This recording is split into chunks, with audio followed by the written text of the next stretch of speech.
Bienvenue sur One More Day Comics pour cette review du premier épisode de la série The Penguin, Le Pingouin, la série dérivée, donc la série spin-off du film The Batman de Matt Reeves sorti en 2022. Alors est-ce que cette série vaut le coup? C'est ce qu'on va voir sans et avec spoiler.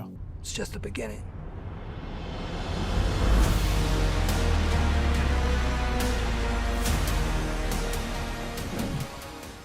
Partie sans spoil. Alors, de quoi ça parle? Personnellement, j'ai été assez surpris par cette série-là. J'en attendais pas forcément grand-chose. J'avais beaucoup aimé le film de Batman sorti en 2022.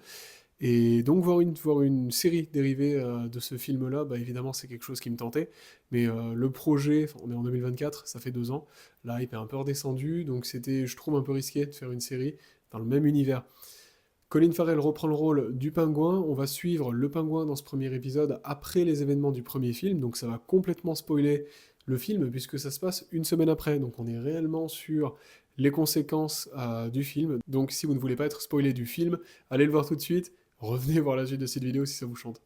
Gotham est donc sous l'eau, Gotham est détruit suite à ce qui a pu se passer à la fin du film, enfin détruit, bon, il est en train de se reconstruire, c'est le chaos total dans la ville, c'est le plus grand des chaos, et donc évidemment le crime monte, comme à chaque fois qu'une ville est dans le chaos. Le fait est que Carmine Falcone est mort dans The Batman, donc le grand boss de la mafia de Gotham a donc laissé sa chaise vide, et évidemment ça va attirer beaucoup d'opportunistes, beaucoup de criminels, ses bras droits et même d'autres noms, qui vont essayer de prendre sa place. Une question reste en suspens, est-ce que son fils Alberto Falcone, qui est donc encore vivant lui, est-ce que son fils va prendre la suite? Est-ce qu'il a les épaules pour prendre la suite de son père, de l'empire de son père, face à tous les autres criminels qui veulent eux aussi une part du gâteau, voire l'entièreté de ce qu'avait laissé Carmine Falcone et de son empire. On va donc suivre le pingouin dans cette aventure-là, on va le suivre dès la première semaine en fait de ces événements. La série s'ouvre de façon assez intéressante, j'ai trouvé, on est vraiment sur déjà l'entretien avec Alberto Falcone, donc avec son nouveau patron en quelque sorte, où les deux échangent sur leurs envies, leurs motivations à cœur ouvert, ce qui est vraiment intéressant puisque dans les 5 premières minutes, si on ne connaît pas ou très peu le personnage du pingouin, on a déjà ses motivations, on a déjà ses rêves et ses envies. Et ça, c'est hyper important pour comprendre le personnage et aussi mieux l'appréhender. Aussi créer un peu d'empathie avec ce dernier parce que bah, on le connaît pas trop. Et c'est important de créer de l'empathie pour pouvoir ensuite s'attacher à lui pour tout ce qui va se passer par la suite. Le pingouin donc ressort de cet entretien. Alors des petits jeunes essaient de voler sa voiture, lui leur tire dessus. Une réaction assez drôle, ça vous montre un peu plus d'aspect de ce personnage-là. Enfin, c'était pas drôle sur le moment, mais en tout cas, c'était une réaction très impulsive. Euh, Chose assez surprenante, il en garde un en otage, un peu comme un otage complètement, hein. Il lui fait du chantage, il le force à le suivre sur le long d'une journée, même plus d'une journée, dans sa vie de bras droit de la famille, donc d'une mafia avec je me souviens plus du nom, soit, mais enfin, c'est les Falcons aussi, hein, donc c'est la famille et tout ça.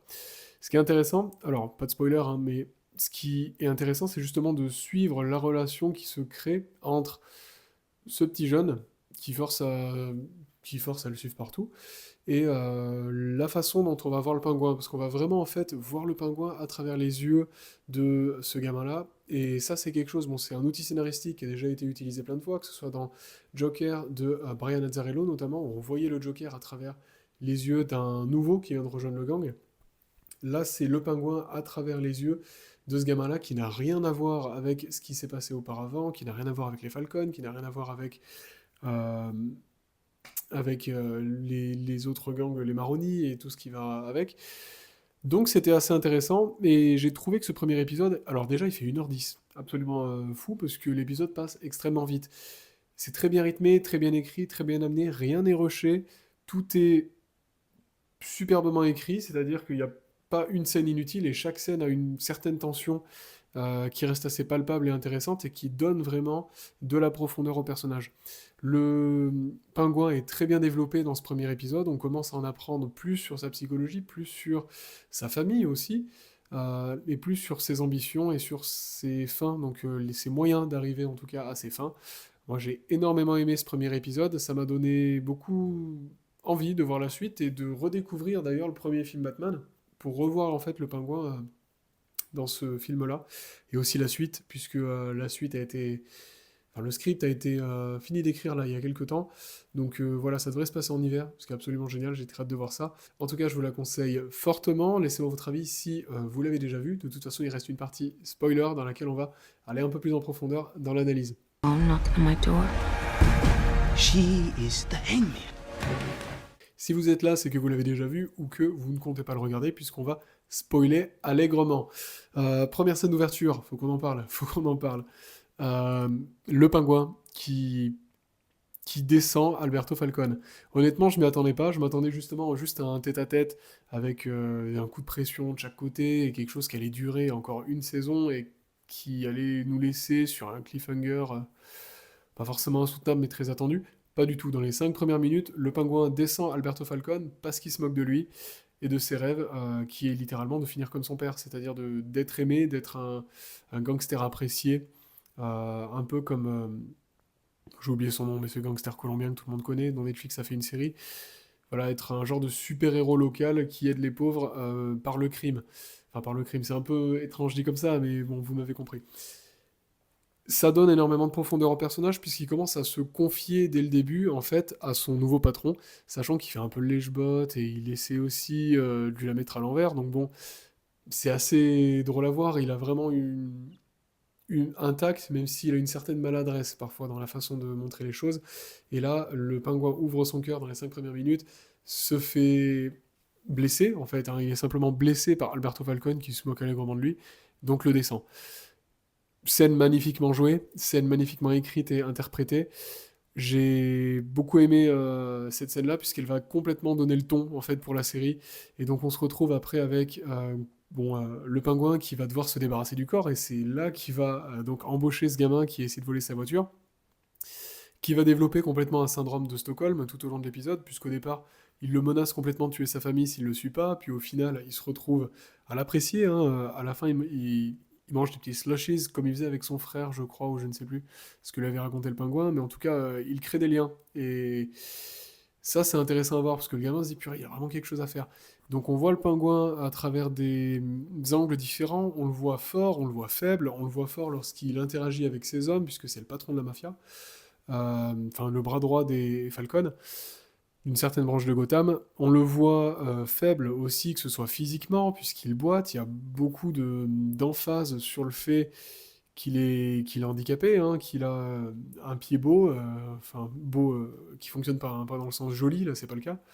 Mais voilà, on a aussi sa faiblesse à travers sa mère. On se doute bien que le pingouin a un point faible, il en a plein, que ce soit son physique, que ce soit son ego, et aussi sa mère, puisque lui souhaite protéger sa mère. En fait, c'est un peu étrange, parce qu'autant des fois sa mère va avoir des prises de conscience et va lui permettre en fait de prendre conscience de la situation, va lui remonter le moral, mais d'un côté elle va parler de choses totalement délirantes, et c'est ce que j'ai trouvé aussi hyper intéressant. On voit qu'il en souffre, et on voit de l'empathie à travers les yeux de Victor, donc ce jeune-là qu'il a pris en otage et qui est devenu littéralement son bras droit. On voit la force du pingouin aussi à travers différentes choses, on le voit interagir, être respecté par ses hommes, respecter ses hommes aussi, je trouve ça vraiment intéressant de voir que c'est pas qu'un salaud. Euh, Pareil, bon, le fait de descendre Carmine Falcone, c'était pas Carmine Falcone, mais Alberto Falcone, c'était vraiment un coup de pulsion, donc ça rajoute aussi un peu de profondeur au personnage, il essaie de se rattraper, mais au fond c'est un fin stratège, puisqu'il est super faible physiquement, il sait comment se venger des Falcons qui l'ont demandé de venir en entretien d'ailleurs, dans l'épisode, vers le milieu de l'épisode, puisqu'il décide de fermer la branche du pingouin, donc simplement de le foutre à la rue, et donc de fermer son usine, en quelque sorte. Donc lui va perdre son job, donc en fait il n'a plus rien à perdre. Et c'est là qu'il va décider en fait d'aller voir les Maroni pour essayer de rattraper son coup et de jouer une pierre de coups tout en récupérant son entreprise. Donc en allant voir les Maroni qui sont en prison, il va leur donner l'opportunité de se venger donc des Falcons. Je ne sais plus pourquoi, honnêtement, mais j'ai lu Batman un Halloween il y a très longtemps, ça a l'air d'être pas mal inspiré en tout cas de ça, ce qui fait assez plaisir. Mais voilà, il leur permet de se venger, et donc il arrive, et ça c'est génial, à camoufler le meurtre d'Alberto Falcone en le faisant passer pour une vengeance des Maroni d'ici la fin de l'épisode où justement il va Alors il se fait torturer par Sofia, qui est de retour, hein, qui est sortie d'Arkham, la sœur d'Alberto, qui le soupçonne complètement d'avoir tué son frère, donc elle le torture, elle le fait parler, elle le pousse à des limites qui sont terribles, puisque un des gamins qui avait essayé de voler sa voiture avec celui qu'il a adopté, en quelque sorte, Victor, se retrouve pris dans l'engrenage, et donc elle l'exécute devant lui pour... parce que le pingouin dit que c'est un menteur, quoi. Elle dit ah ouais c'est un menteur, bah je le bute si tu veux, et lui il fait ouais ok pas de souci. Donc voilà, ça permet aussi de créer un peu plus de profondeur pour le personnage et de voir qu'il est prêt à tout pour défendre ses fesses, pour défendre sa famille, et aussi prendre la place de Falcon, du moins se venger enfin, prendre la place de Alberto Falcon qui a été laissé libre puisqu'il l'a tué, et donc aussi de se venger aussi des Falcon qui veulent se débarrasser de lui pour des questions de business. Donc j'ai trouvé ça hyper intéressant d'un point de vue scénario, c'est bien ficelé, c'est super bien écrit, on n'a qu'une envie, c'est de voir la suite. Et voilà, l'heure passe extrêmement vite. Au niveau du maquillage, ils se sont donnés. Alors je ne comprends toujours pas l'envie de prendre Colin Farrell pour jouer le pingouin, sachant que le physique, alors c'est un acteur que j'aime beaucoup, mais le physique est absolument pas là, donc ils doivent passer par des heures et des heures de maquillage, ça doit être absolument terrible, mais c'est absolument exceptionnel et sa performance est géniale. Donc qu'il continue, j'espère que ça va rester de cette qualité-là, en tout cas, au moins pour le maquillage et pour le scénario, parce que c'est juste brillant, quoi. Tous les acteurs et actrices de cette série sont au top. C'est super bien filmé, il y a des plans mémorables. La musique de Batman qui retentit dès le début, lorsqu'on vous présente en breaking news, qu'on vous représente ce qui s'est passé en tout cas durant donc cette année à Gotham dans le film The Batman de 2022. Enfin voilà, c'est une série qui est très pertinente et qui fait penser aux Sopranos, qui fait penser à un tas de dramas de gangsters qu'on a pu voir dans d'autres séries. C'est extrêmement réussi et dans l'univers de Batman, ça marche parfaitement. Si vous l'avez vu, dites-moi ce que vous en avez pensé. Moi, j'ai très hâte de voir l'épisode 2. Je crois qu'il sort demain ou après-demain, je sais plus. Ça devient long. Mais en tout cas, ça justifie l'abonnement à Max plutôt que House of the Dragon, qui était une vraie déception pour la saison 2. Dites-moi ce que vous en avez pensé aussi si vous l'avez vu. En tout cas, j'ai très hâte de partager avec vous les ressentis de l'épisode 2 et 3 et de voir aussi ce que vous en pensez si vous l'avez vu ou si vous comptez regarder cette série. Merci d'avoir regardé cette vidéo, à très bientôt sur One More Day Comics.